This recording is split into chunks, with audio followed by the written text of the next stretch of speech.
This video is going to walk you through a preview of this piece of Gothic literature from Edgar Allan Poe called The Fall of the House of Usher.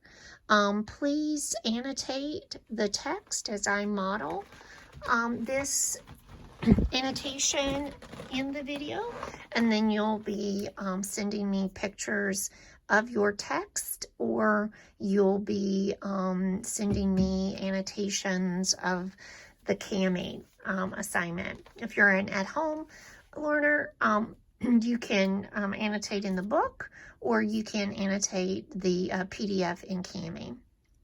I would encourage you to use the book, but I want to give you that choice.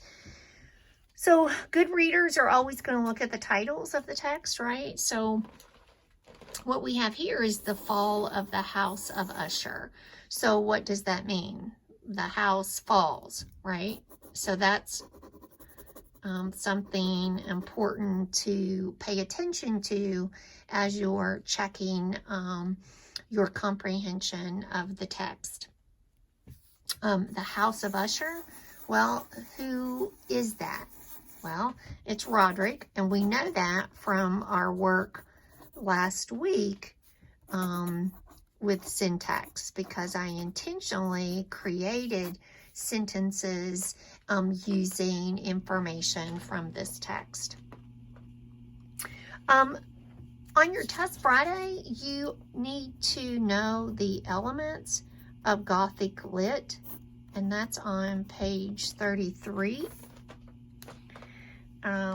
So here is the here are the characteristics of Gothic literature, and in this video lecture I'll be pointing out some of the features of the text. Certainly when you were close reading the text, you'll want to be looking for those elements as well. Now, we have already looked closely at the first sentence of this text. During the whole of a dull, dark, and soundless day in the autumn of the year, when the clouds hung oppressively low in the heavens, I had been passing alone on horseback through a singularly dreary tract of country, and at length found myself, as the shades of the evening drew on, within view of the melancholy house of Usher. Oh, goodness. So that first sentence right away contains several elements of Gothic literature.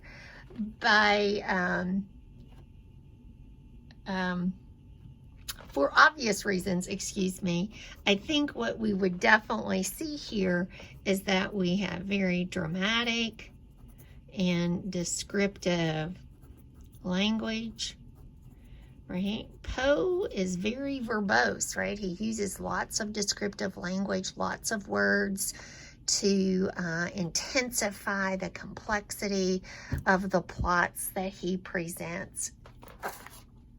We also here get lots of information about the setting. The clouds are oppressive. They're low, right? There is this single dreary tract of land. The narrator is alone on horseback, right? The shades of evening drew on, right? It's dark.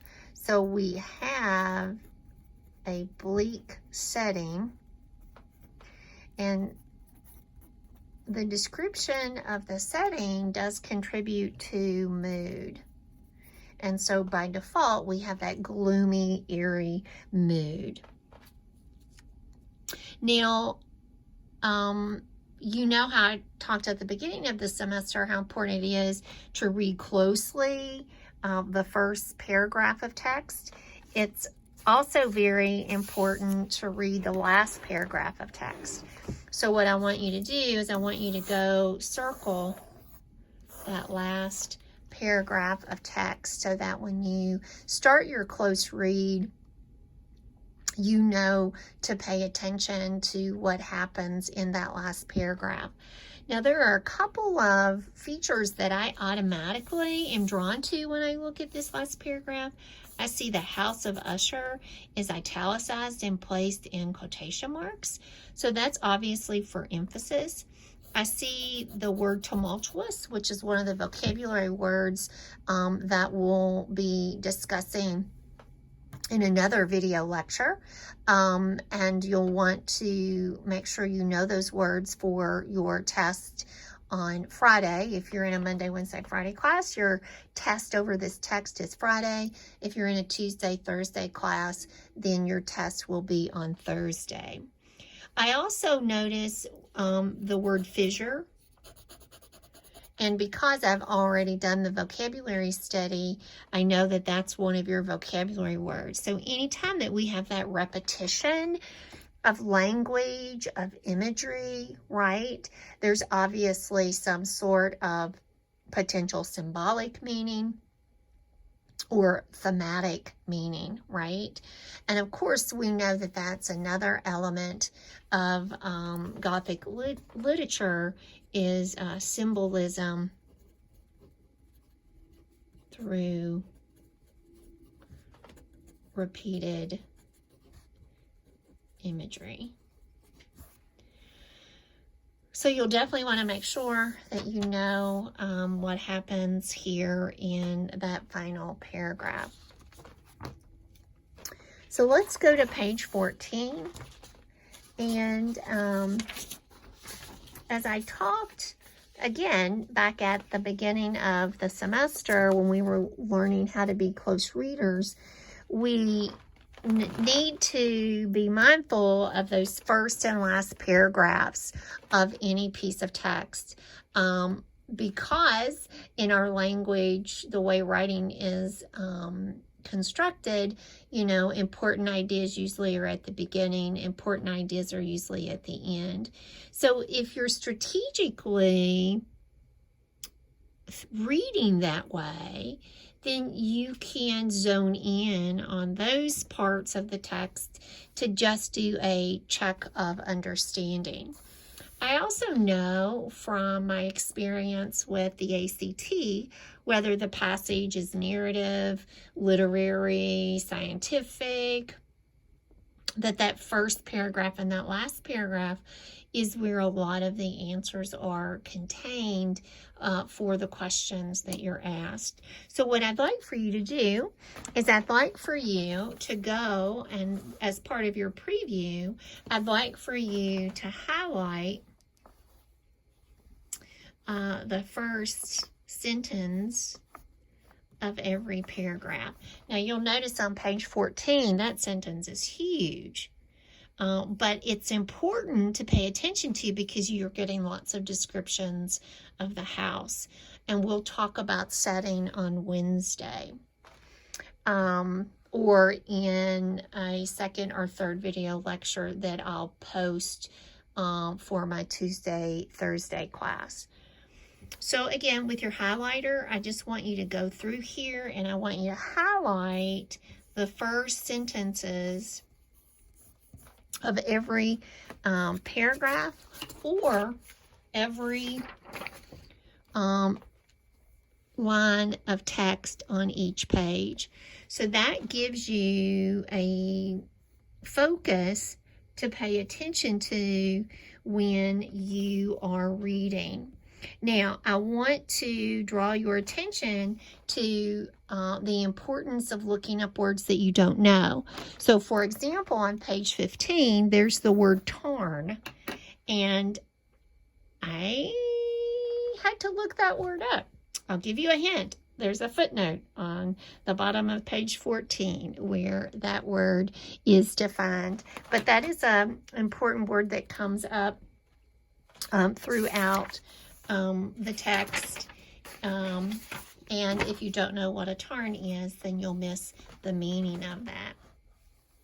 So again, we're previewing the text and we're just highlighting these first sentences in every paragraph so that when we are reading closely, we are paying attention to those parts specifically because we know that important information is usually located there. And again, you'll notice that some of Poe's sentences are extremely long, and then some of them are significantly shorter. Now, Poe was a master of writing, especially the short story, and so that would be intentional on his part, I do believe. Again, we're just previewing the text, which gives us a purpose when we are reading, so that we can pay attention to certain parts intentionally, knowing that important information is going to be included there. Maybe you already read like this. I certainly hope so. But I must tell you that I had to train myself to read this way. And once I trained my brain to read this way, I definitely could more easily zone in on important ideas, and I could more easily find answers to questions. Now, you're welcome to read while you're highlighting. Now, I'm highlighting the Haunted Palace here because I'm not going to read that verse as I preview, but I do want to look up here to see what the title is, and of course, that's connected to the House of Usher, right? So again, that would be an intentional device included by Poe to emphasize what's happening here in the House of Usher. Now, I've already read through this, but again, take your time and read those sentences if you want while you're highlighting them.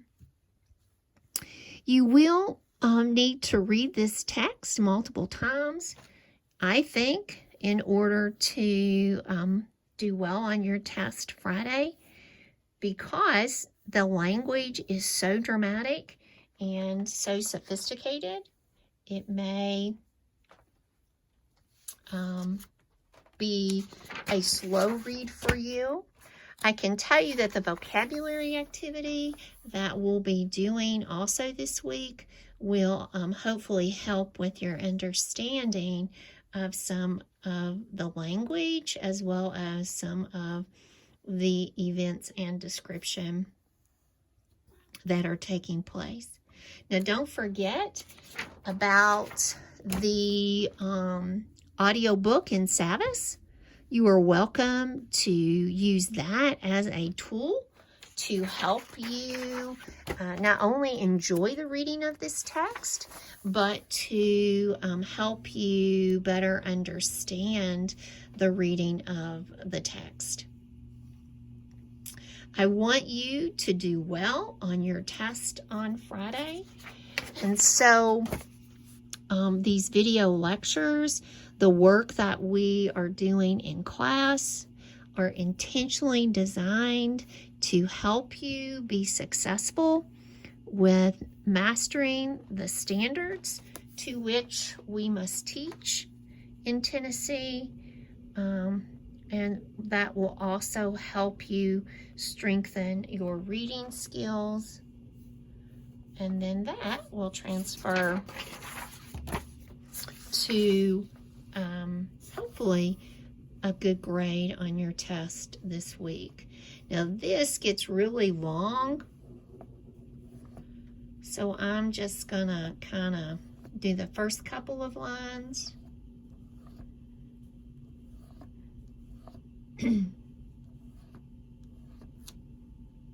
But again, this is a tool to help you focus in on parts that can include important information or interesting details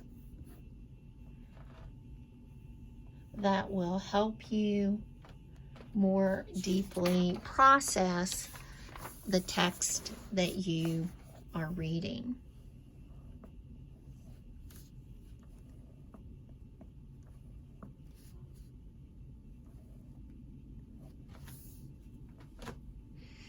I also noticed Madeline Usher here, and that stood out to me, so I highlighted that as well, so I can pay attention to what's happening to her. Okay, please take pictures of your annotations, or please make sure that you upload your Cami to me.